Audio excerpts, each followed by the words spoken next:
approached, say the immigration policy that they unfurled, really without a whole lot of process involved in terms of making sure you get buy-in from agencies and legislators, because I think that kind of hews to the same sort of principle of make a big splash and appeal to that emotional core. I tell you got to look at an outline for a proposed film that never got made, right? But written by Stephen Bannon, and it was to be called "Destroying the Great Satan: The Rise of Islamic Fascism in America." Tell us about that.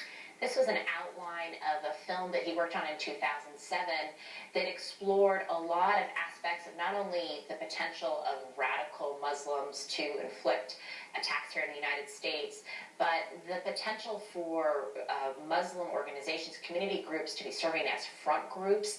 And it also would have explored the sort of the appeasement, that, as he put it, of enablers such as the media, the universities, the American Jewish community, that the outline argued were actually facilitating the rise of some of these radical elements.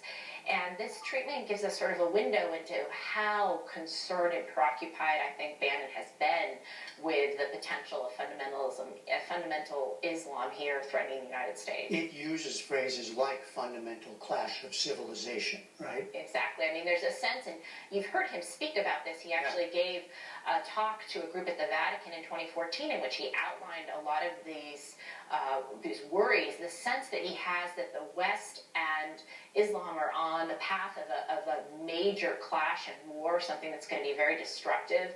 He warns in very dire apocalyptic terms, as Anne put it, the potential for radical Islamic jihadis to really gain ground in Europe and also the United States, and that's something that you see a thread through all of his work. Stephen Bannon himself didn't talk to you for your article, right? But you did talk to other people around it or who've worked with him. What do they say to explain or defend or what he's after? People who know him and have worked with him say that he does not harbor a bias and animus towards Muslims as a whole, but it seems that really this perception of what Islam is has been overtaken in his mind by the radical elements that he really sees as the vast majority of people who practice Islam. And so I think it's sort of hard to separate where his personal views are and his political views are, but there's no question when he talks about Islam, he talks about it as sort of a threatening set of beliefs as opposed to religion. Anne, you brought up Michael Moore earlier, right, as someone that Stephen Bannon admires in a sense as a filmmaker. There's a long tradition of agitprop type documentary making. And they're both polemicists. I mean, I think Michael Moore also appeals to emotion in a very different way. For one thing, he uses himself. On the completely other side. Exactly. He's really kind of perfected his on-screen persona, this everyman persona, and that's a rhetorical strategy in and of itself. But Bannon has very much stayed behind the scenes. And sometimes he directs these films, sometimes he doesn't. He often will write them. But even when he's only producing them, they really do share, I think, this kind of common grammar.